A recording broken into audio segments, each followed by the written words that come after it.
이 오늘 말씀은요, 에스라가 자기와 함께 유다 예루살렘으로 돌아온 사람들의 명단을 길게 써놓은 바로 그 말씀이에요. 이름과 인원수만 쫙 늘어났기 때문에 그 가운데 어떤 메시지가 있을 것 같지 않은 그런 아주 어려운 말씀입니다. 혹시 제가 생각하면서 혹시 이 명단 가운데 그래도 어떤 특별한 게 좀 숨어 있지 않을까, 어떤 굉장한 또 놀라운 비밀 같은 것이 있지 않을까, 그런 기대가 있어서 제가 나름 찾을 수 있는 최선을 다해서 주석들과 또 참고 자료를 다 뒤져봤는데, 그런데 정말 건질 것이 별로 없는, 그야말로 순도 100%의 재미없는 말씀, 그게 오늘 말씀이에요. 정말 답답하고 정말 가난한 마음으로 성령님 앞에 무릎을 꿇었습니다. 어떻게 설교할까요? 건너뛸까요? 사실 성령이 건너뛰라고만 그러면 바로 뛸 수 있는 준비를 다 해놨거든요. 그 다음에 어디 설교할 때까지 다 봐뒀기 때문에. 그런데 성령은 그렇게 말씀하지 않으시고요, 오히려 제 마음속에 이 말씀을 설교할 수 있는 아주 중요한 팁을 한 가지 주셨습니다. 그것은 이 말씀을 기록하는 에스라의 그 마음으로, 그리고 이 말씀을 받는 원독자들의 그 자리로 돌아가서 다시 한번 이 말씀을 보라고 하는. 그러니까 내 입장에서 읽지 말고 이 말씀을 기록하고 있는 에스라의 그 마음으로, 그리고 이 말씀을 받고 있는 원독자의 자리로 가서 이 말씀을 다시 보라고 하는 그러한 말씀이었어요. 그래서 성령님의 감동에 따라서 에스라의 그 마음으로, 그리고 원독자인 에스라와 함께 유다 예루살렘으로 돌아온 그 하나님의 사람들의 시각으로 이 말씀을 다시 읽어보니까 거기에서 색다른 깨달음과 그리고 감동이 올라오기 시작했습니다. 우선 이 명단을 이렇게 쓰고 있는 에스라의 그 마음이었습니다. 그렇습니다. 에스라가 이 명단을 이렇게 쓰고 있는 이유는요, 바로 그 앞에 있는 7장 마지막 때문에 그래요. 7장 마지막인 27절, 28절, 바로 그 말씀 때문에 이 8장 초에 이 명단을 쓰고 있는 것이다. 자, 우리 7장 27절, 28절 말씀을 한번 같이 읽도록 하겠습니다. 함께 읽겠습니다. 우리 조상들의 하나님 여호와를 송축할지로다. 그가 왕의 마음에 예루살렘 여호와의 성전을 아름답게 할 뜻을 두시고 또 나로 왕과 그의 보좌관들 앞과 왕의 권세 있는 모든 방백의 앞에서 은혜를 얻게 하셨도다. 내 하나님 여호와의 손이 내 위에 있으므로 내가 힘을 얻어 이스라엘 중에 우두머리들을 도와 나와 함께 올라오게 하였노라. 이 아닥사스다 왕이 자기 고관들과 함께 예루살렘으로 돌아가라고 허락을 해준 거예요. 기적 같은 이야기예요. 정말 놀랍게 하나님 역사하심으로 이제 바벨론에서 예루살렘으로 돌아올 수 있는 허락을 받았는데, 그렇다고 다 끝난 것이 아니다. 한 가지 더 어려운 문제가 남았다. 문제가 뭐냐? 함께 올라갈 사람이 없다는 것. 올라갈 수 있다는 허락은 받았지만 문제는 뭐냐? 같이 올라갈 사람이 없다는 거예요. 여러분 생각해 보세요. 뭐 특별한 계기가 있는 것도 아니고 어느 날 에스라의 마음속에 하나님께서 감동 주셔서 그래서 올라가자라고 하고 있는데, 그런데 아니 그 막연한 말씀 앞에 이 구체적인 삶의 현실을 그냥 대각 바꿀 수 있는 그런 사람이 어디 있겠어요? 그렇잖아요. 그 막연한 하나님 말씀 믿고 지금 오랫동안 살아오고 자리 잡았던 이 삶의 자리를 떠나서 정말 가서 어떻게 살지 모르는 그 두려움과 불안을 감수하면서 또 돌아가는 길 자체가 얼마나 힘들어요. 그 모든 거를 다 받아들이겠다고 하면서 그렇게 출발할 사람이 어디 있겠냐 그 말이에요. 그래서 같이 올라갈 사람이 없는 거예요. 이게 진짜 더 문제예요. 그런데 하나님께서 이번에도 놀랍게 역사하셨어요. 하나님의 그 선한 손으로 사람들의 마음을 갖다 감동하심으로 정말 그 중에 귀한 하나님의 사람들이 그 마음을 바꾸어서 이 에스라와 함께 이렇게 올라오게 되었다. 그 이야기죠. 자, 그렇게 말하다 보니까 그냥 단지 그 귀한 사람들이 올라오고 말았다라고 끝날 수가 없는 거예요. 왜냐하면요, 그 순간 그렇게 좀 귀하게 결단하고 자기와 함께 올라온 사람들의 얼굴이 떠오르니까, 그들이 정말 삶의 그 결단을 가지고 함께 올라왔을 때 그 귀한 신앙적 메시지가 떠오르니까, 그게 정말 가슴에 꽉 차올라오니까 그냥 지나갈 수가 없어요. 그 이름을 하나씩 하나씩 부르고 싶은 거예요. 이게 에스라의 마음이에요. 그래서 이렇게 명단을 쓰고 있는 거예요. 이 명단을 요약하면서 그러면서 그 이름을 쭉 열거하고 있는 것이다. 그 말이죠. 그렇죠? 이게 에스라의 마음이에요. 또 한 가지, 이 명단을 받아 읽는 원독자들의 그 마음, 그것으로 봅니다. 자, 그들이 이 명단을 읽을 때 그때 그들은 어떤 마음일까? 바로 그것이 어쩌면 에스라가 이 명단을 쓰고 있는 바로 그 이유일 수 있는 바로 그 마음이죠. 여러분, 우선 우리가 알아야 될 것이 있습니다. 뭐냐면요, 원독자들이 그 명단을 읽을 때 그들이 바로 그 명단에서 자기의 이름을 보고 있다는 그 사실이에요. 자기의 이름을 지금 보고 있습니다. 예, 지금 그 원독자들은 누구냐? 에스라와 함께 바벨론에서 예루살렘으로 올라온 사람들 아닙니까? 그러니까 그들이 이 명단을 볼 때 거기에 자기 이름이 있는 거예요. 자기의 가족들의 이름이 있는 거예요. 가족 대표를 통해서 있는 그 온 가족에 자기가 포함되어 있는 거예요. 절대로 그냥 넘어갈 수 없는 특별한 감동과 터치가 올 수밖에 없다는 것이죠. 어떤 영적인 감동을 받을 수밖에 없는 그런 이야기예요. 정말 유다와 예루살렘으로 돌아오자고 그렇게 에스라가 말해서 그래서 그렇게 힘들게 왔습니다. 그런데 와서 살면서 보니까 생각보다 쉽지 않은 현실. 예, 상황이 이렇게 쉽지 않아요. 그리고 정말 처음 올라올 때는 오기만 하면 여기서 굉장히 아주 감동적인 영적인 삶을 살 줄 알았는데 와서 막상 살아보니까 그것보다 먼저 다가오는 것은 정말 날마다 다가오는 일상생활. 먹고 살아낸다는 그 이야기, 정말 지루하고 답답한 그리고 빡빡한 삶의 이야기. 바로 그렇게 살다 보니까 정말 의미를 잃어버리고 열정도 잃어버리고 신앙도 잃어버리면서 천천히 가라앉고 있는 자기 자신, 바로 그런 상태인데 에스라가 준 글에 보니까 그때 그렇게 하나님의 감동 가운데 올라왔던 그 사람들의 이름이 나오면서 자기 이름이 있는 거예요. 아무 생각이 없을 수가 없죠. 느낌이 없을 수가 없죠. 특별한 감동이 올 수밖에 없는 거예요. 이것이 바로 이 명단이에요. 이런 두 관점에서 이제 이걸 보니까 느낌이 달라지기 시작했어요. 그러면서 이 명단을 열거하는 가운데 담겨있는 그 중요한 영적 메시지들이 떠오르기 시작했어요. 특별히 그 중에서 세 가지를 여러분과 나누기 원합니다. 첫 번째, 어떤 메시지가 거기 있었는가? 그건 바로 너는 선택된 하나님의 사람이다 라는 메시지입니다. 너는 이렇게 선택된 하나님의 사람이다 라는 메시지예요. 우리 1절 말씀을 함께 읽도록 하겠습니다. 1절 같이 읽습니다.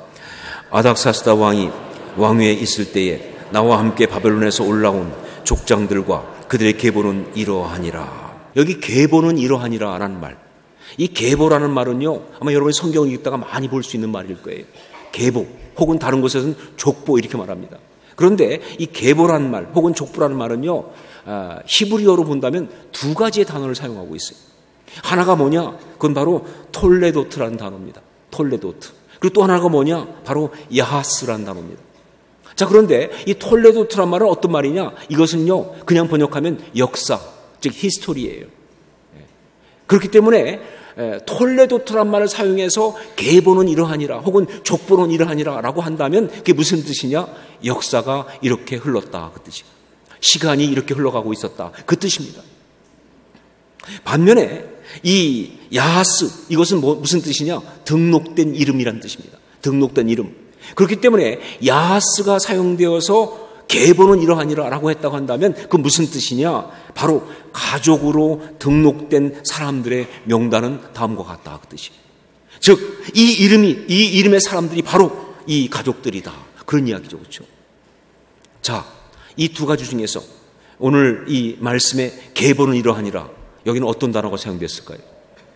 당연히 야하스죠. 그렇죠? 야하스입니다. 그렇기 때문에 이 말은 무슨 얘기냐? 하나님의 가족, 즉 하나님의 공동체에 속한 사람들, 거기에 등록된 사람들의 이름, 그거를 이야기하고 있는 그런 이야기예요. 그러므로 여기에 담겨있는 아주 강력한 메시지는 뭐냐?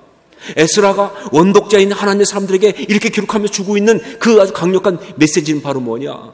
이 이름들. 바로 너희들은 이렇게 하나님께 선택받은 사람들이라고 하는 거예요. 너희는 하나님의 선택받은 그런 사람들이라고 하는 그 메시지예요.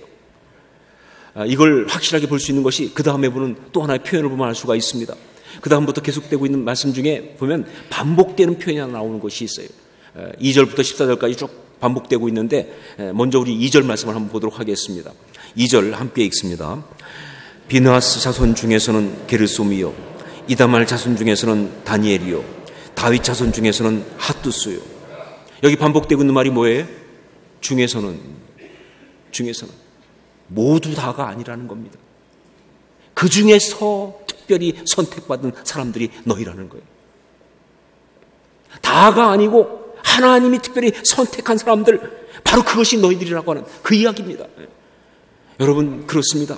우리가 신앙을 가졌다고 하는 것은요, 다른 말로 하면 무슨 뜻이냐? 하나님이 우리를 선택하셨다, 그 뜻이에요. 하나님의 선택을 받았다, 그 뜻이다, 그 말이에요. 그래서 로마서 8장 29절 30절 보면 하나님이 미리 아신 자들을 또한 그 아들의 형상을 본받게 하기 위하여 미리 정하셨으니 이는 그로 많은 형제 중에서 맏아들이 되게 하려 하심이니라. 또 미리 정하신 그들을 또한 부르시고 부르신 그들을 또한 의롭다 하시고 의롭다 하신 그들을 또한 영화롭게 하셨느니라 라고 말하면서 우리가 구원받은 이 이야기가 바로 아브라함을 부르셔서 한 민족을 이루시고 그들로 하여금 하나님의 선택된 백성, 즉 선민이 되게 하신 바로 그 이야기와 통한다는 사실을 성경은 이야기하고 있어요. 예, 여러분 그렇습니다. 우리는요, 우리가 구원받았다는 건 뭐냐? 하나님의 선택받은 사람이 되었다, 그 뜻이에요. 정말 많은 사람 중에서 우리가 특별히 선택받아 하나님의 자녀가 된 것이다, 그 말이에요. 여러분, 이걸 아는 건 중요해요. 이걸 붙드는 건 정말 중요합니다. 이건 신앙의 기본 중에 기본이에요. 선민사상, 사실 솔직히 선민사상 그러면요, 별로 좋은 단어가 아닌 줄 알고 있는 사람이 많이 있어요. 이건 조금 문제가 있는 단어다, 조금 기분이 안 좋은 단어다 라고 그렇게 하는 사람이 많이 있어요. 왜냐하면요, 이것은 이스라엘과 유다 때문에 그래요. 이스라엘 사람들이, 유다 사람들이 자기들만 선민이라고 주장하면서, 그러면서 다른 사람들과 사이에 갈등을 일으키고 다른 사람과 차별을 일으키고 그러면서 어떤 독선 속에 들어갔던 어떤 그 사상이 선민사상인 줄 알고 있어서 그러다 보니까 별로 안 좋다고 생각하고 있어요. 예, 그렇죠. 정말 어떤 그런 혈통이나 민족으로서 구분되어지는 선민사상은 잘못된 사상이에요. 그러나 영적으로 하나님의 자녀로 선택된 사람으로서의 선민사상은 너무 중요합니다. 여러분, 우리가 신앙이라면 선민사상 가져야 돼요. 우리는 그냥 보통 사람이 아니에요. 우리는 선택받은 사람들이에요. 우리는 선민이에요. 이 사실을 기억하는 것은 신앙생활에 너무너무 중요합니다. 정말 이것을 우리가 잊어서도 안 되고 이걸 갖다가 약화시켜서도 안 되고 이거를 간과해서도 안 되는 너무 중요한 거예요. 바로 그 선택되었다는 그 메시지, 이것을 갖다가 정말 너희는 선민이라는 그 메시지를 갖다가 바로 이 명단을 열거하면서 에스라는 말하고 있고, 바로 이 말씀을 통해서 성령은 지금 우리에게 그 메시지를 이야기하고 있습니다. 여러분, 우리는 선민입니다. 우리는 하나님의 선택받은 백성입니다. 믿으십니까? 이게 중요하다는 것이죠. 두 번째 메시지, 여기 담겨있는 두 번째 메시지 뭐냐? 너의 이름이 지금 하나님 앞에 있다라는 메시지입니다. 너의 이름이 지금 하나님 앞에 있다라는 메시지예요. 여기 이름을 쭉 열거하면서 에스라가 또 아주 강력하게 말하고 있는 그것은 바로 뭐냐? 이렇게 너의 이름이 하나님 앞에 있다라는 그 메시지. 여기 지금 쓰고 있지만 이건 다시 이렇게 너의 이름이 하나님 앞에 있다라는 그 메시지입니다. 여러분, 신앙인으로서 우리 이름이 하나님 앞에 있다는 이 사실을 아는 것은 너무 중요합니다. 이건 정말 새삼스럽게 감동스러운 축복이에요. 예, 우리 이름이 하나님 앞에 있습니다. 이게 얼마나 큰 축복이냐 하면요, 예수님께서 누가복음 10장 보니까 제자들을 파송하신 일이 나오거든요. 근데 제자들이 파송받고 나가서 정말 사역을 열심히 하고 그리고 돌아오면서 너무 성공적이어서 신나서 보고합니다. 선생님, 우리 이름으로 귀신도 떠나가고 병도 나왔고 난리 났었습니다. 근데 그때 그렇게 돌아와서 보고하는 그 제자들한테 주님이 하신 말씀, 그게 누가복음 10장 20절 말씀 아니에요. 그러나 귀신들이 너에게 항복하는 것으로 기뻐하지 말고 너의 이름이 하늘에 기록된 것으로 기뻐하라. 무슨 얘기냐? 최고의 축복은 너의 이름이 하나님 앞에 있다는 것. 정말 최고의 축복은 너의 이름이 하나님 앞에 있다는 이것이라고 주께서 말씀하신 거예요. 정말 그렇습니다. 우리에게 있어서 정말 최고의 축복은 우리의 이름이 하나님 앞에 있다는 그 사실이에요. 왜냐하면요, 우리의 이름이 하나님 앞에 있다고 하는 것은 단지 그냥 우리가 하나님 백성으로 등록되었습니다 하는 정도가 아니기 때문에, 그것도 물론 엄청나지만 동시에 뭐냐? 그것은 하나님이 이렇게 우리를 기억하시고 돌보고 계시다는 것을 말하기 때문에. 이름이 하나님 앞에 있다는 건 무슨 뜻이냐? 정말 하나님이 우리에게 실제적인 축복과 은혜를 주신다는 그 뜻이에요. 하나님이 나를 아시되, 그냥 여러 신앙인 중에 하나로 아는 게 아니에요. 그냥 호산나교회 수많은 사람 중에 하나로 아는 것이 아니에요. 하나님 나를 아시되 이름으로 아신다는 거예요. 내 이름을 불러가면서 말이죠. 그러면서 정말 하나님 당신의 온 사랑과 그리고 그 특별한 애정을 나에게 부어주시는 이야기, 그게 이름으로 안다는 얘기예요. 이걸 잘 보여준 것이 바로 출애굽기 33장 10절에 나오는 얘기 아닙니까? 하나님이 그때 모세에게 말하면서 이렇게 말씀하셨습니다. 나는 이름으로도 너를 알고 너도 내 앞에 은총을 입었다. 이거는 히브리식 유명한 반복법이에요. 앞에 이야기가 뒤 이야기가 똑같은 뜻이라는 거예요. 내가 이름으로 너를 안다는 것은 무슨 얘기냐? 너는 내 앞에 특별한 은총을 입은 사람이다, 그 뜻입니다. 이게 하나님이 우리에게 주신 은혜입니다. 찬양 가운데 내 이름 아시죠라는 찬양이 있습니다. 타미오카라고 하는 정말 유명한 찬양 사역자가 만든 찬양이에요.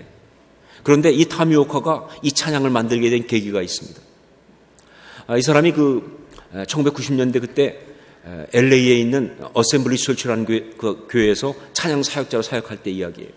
그때 그는요, 그 교회 찬양 사역자로 사역하면서 매년 이 캘리포니아 이 프레이즈 밴드를 만들어 가지고 이 전 세계를 다니면서 선교를 했었어요. 근데 그러던 어느 해에 이분이 그 팀과 함께 필리핀을 간 거예요. 필리핀에 가서 이제 사역을 하는데 갔더니 거기에 사역하는 곳에 있는 한 필리핀 꼬마가 이 타미오카한테 달려오더니 인사를 하면서 내 이름은 죄리라고 반갑다고 인사하는 거예요. 그래서 타미오코한테, 그래서 타미오코도 너무 반갑고 귀엽고 그래서 내 이름은 타미라고 반갑다고 인사했어요. 그때부터 이 죄리가 이 타미오코를 아주 잘 따르는데, 그런데 얘가 특이한 게 뭐냐면요, 하루에도 몇 번씩 와가지고 계속 뭐라 그러냐면 내 이름 아세요? 자꾸 이름을 확인하는 거예요. 그러면서 또 알려주고 또 확인하고 계속 그러는 거예요. 그 왜 그럴까? 얘가 따르는 건 좋은데 올 때마다 내 이름 아시냐고, 내 이름 아냐고 자꾸 물어보니까 참 이상한 거예요. 알고 봤더니 이 죄리는 고아였습니다. 부모도 버린 아이예요. 그러니까 얘는 너무나 외로운 거예요. 자기 존재가 의미가 없는 거예요. 그러니까 자꾸 와가지고 자기 이름을 아냐고 자꾸 묻는 거예요. 자기 이름을 아냐고. 정말 사랑받고 싶어서 내 이름을 아냐고 자꾸 묻는 거예요. 근데 그렇게 말하고 있는 죄를 보면서 그때 타미오카가 자기 이야기가 떠올랐다는 거죠. 정말 자기도 정말 힘든 시간 보내고 있을 때, 정말 외로웠을 때, 자기 존재 자체가 너무나 무력했을 때, 아무도 나한테 관심이 없다고 생각할 때, 바로 그때 그가 예수님 만났거든요. 예수님 만나면서 정말 그 사랑 받는 순간에 하나님을 아바 아버지라 부르면서 그때부터 하나님의 그 사랑을 받는데, 그때 하나님이 특별히 말이죠, 자기를 그냥 아실 뿐만 아니라 이름으로도 자기를 아시고, 그냥 이름으로 아시는 정도가 아니라 하나님이 정말 그때 주신 말씀으로 내가 내 이름을 내 손바닥에 새겼다라고 말씀하시면서 그렇게 기억하시면서 자기 사랑하셨던 그 사랑이 떠올랐어요. 그 은혜가 떠올랐어요. 그래서 정말 자기 마음에 너무 그 감동이 와가지고 제리를 불렀습니다. 불러가지고 제리를 안고는 이야기했어요. 제리야, 나도 네 이름이 뭔지를 분명히 안다. 그러나 제리야, 나보다 훨씬 크신 분이 내 이름을 아신단다. 나보다 훨씬 크신 분이 내 이름을 잘 알고 계시다. 하나님이 너를 알고 계시다. 하나님이 너를 지으셨고, 하나님이 내 이름도 알고 계시고, 하나님이 너를 그렇게 사랑하시고, 너를 정말 어디 가든지 지키시는 그런 분이라고. 그렇게 막 얘기해 주는 사이에 정말 너무나 이 타미오카의 마음에 감동이 와서 그때 그 감동을 가지고 거기서 곡을 쓰기 시작했는데, 그 곡이 바로 He knows my name. 내 이름 아시죠? He knows my name. 내 이름 아시죠? 여러분, 정말 이 찬양의 가사인 그대로 하나님은 우리의 이름을 알고 계십니다. 왜냐하면 우리가 예수 그리스도를 주로 고백하는 순간, 그래서 하나님의 자녀가 되는 순간 바로 우리 이름이 하나님 앞에 있기 때문에, 지금도 그러니까 하나님은요, 그렇게 우리 이름을 아실 뿐만 아니라 바로 우리를 정말 타미오코의 그 찬양 가사 그대로 돌보아 주시는 분이시다. 바로 그런 하나님이시다. 그 얘기예요. 그래서 이 찬양 가사를 한번 제가 읽어드리겠습니다. 나를 지으신 주님, 내 안에 계셔. 처음부터 내 삶은 그의 손에 있었죠. 내 이름 아시죠. 내 모든 생각도, 내 흐르는 눈물 그가 닦아 주셨죠. 그는 내 아버지, 난 그의 소유. 내가 어딜 가든지 날 떠나지 않죠. 내 이름 아시죠. 내 모든 생각도, 아바라 부를 때 그가 들으시죠. 바로 이 메시지를 에스라는 지금 이 명단을 쭉 기록하면서 하나님의 사람들한테 던지고 있습니다. 그리고 바로 성령님은 이 말씀을 가지고 지금 우리에게 이 메시지를 주고 있습니다. 하나님 앞에 내 이름이 있다고. 이걸 잊지 말라고. 이걸 붙들라고. 그리고 힘내라고. 어디 있든지, 네가 어떤 상황에 있든지 하나님 앞에 내 이름이 있다. 이 메시지입니다. 이게 두 번째 메시지. 세 번째는 또 하나의 메시지는 이것입니다. 너는 옳은 길, 생명의 길로 가야 한다 하는 그 메시지입니다. 넌 옳은 길, 생명의 길로 가야 한다. 주석가들은요, 에스라의 이 명단이 나오는 이 본문을 주석하면서 놀랍게도 이것이 신명기 30장 15절부터 20절과 연결되어 있다고 얘기합니다. 이 신명기 30장 15절 20절은 어떤 말씀이냐? 그건 바로 이스라엘 백성이 출애굽했을 때, 그때 하나님 모세를 통해 주신 말씀이에요. 그러면서 내가 너희 앞에 생명과 복, 그리고 사망과 화의 두 갈래 길을 두었다. 이제 너희가 어떤 쪽을 선택할 것이냐? 너희가 하나님 백성이라면 너희는 끝없이 이 생명의 길을, 이 복의 길을 선택해야 한다. 이것이 바로 이 가나안 땅에 들어가면서 너희가 이제 살아가야 될 삶의 이야기라고 하는 그 말씀이에요. 그런데 바로 이 에스라가 사람들과 함께 예루살렘으로 돌아온 이 이야기는요, 바로 두 번째 출애굽 사건이라고 에스라는 알고 있는 거예요. 그때 출애굽할 때 처음 소상들이 애굽에서 나와서 약속의 땅 오듯이 그렇게 이제 바벨론이라는 땅에서 다시 그 약속의 땅으로 돌아가는 이 이야기는 두 번째 제2의 출애굽이기 때문에, 그러니까 명단을 쭉 쓰면서 에스라는 바로 그 출애굽할 때 그때 이 두 갈래 길 가운데 선택하러 갔던 그 메시지를 여기 담고 있는 거예요. 그게 바로 여기 담겨 있는 메시지라는 것이죠. 그렇습니다. 좀 비약이 심할지 모르겠지만 여기 나온 이 명단은요, 일종의 출석부입니다. 우리 하나님이 당신의 사람들의 이름을 부르고 계시는 출석부입니다. 바로 이 명단을 부르실 때 우리는 대답할 수 있는 자리에 있어야 한다는 것이죠. 하나님이 이렇게 이름을 부르실 때 그 대답할 수 있는 자리에 우리가 있어야 한다. 그리고 바로 그 자리가, 대답할 수 있는 그 자리가 바로 생명과 복의 정말 옳은 길이고, 만약에 대답할 수 없다고 한다면 어느 곳에 있든지 그건 잘못된 것이다. 바로 그 길에 있어야 한다. 그 말씀이에요. 그래요. 우리 하나님은요, 매번 예배 때마다 출석을 부르십니다. 오늘도 예배 시작할 때 이미 출석 불렀어요. 알고 계세요? 예, 하나님은 예배 때마다 출석을 부르십니다. 그렇죠. 하나님이 그 이름 부르지 않고 예배자가 될 수 없으니까. 여러분이 이 예배자로 와서 있다는 것은 뭐냐? 하나님의 그 출석 부르심 앞에 대답하는 것이니까. 하나님은 예배 때마다 출석을 부르세요. 하나님 기도할 때마다 출석을 부르세요. 하나님은요, 사역의 중요한 순간마다 출석을 부르세요. 우리가 정말 하나님의 사람으로서 반드시 있어야 할 그 길 가운데 있을 수 있도록 하나님은 계속 출석을 부르세요. 그렇게 하나님께서 이름을 부르실 때 우리는 대답할 수 있는 자리에 있어야 한다. 대답해야 한다는 거예요. 이게 정말 중요한 거예요. 그게 바로 이 출석 부르는 명단 속에 들어있는 메시지예요.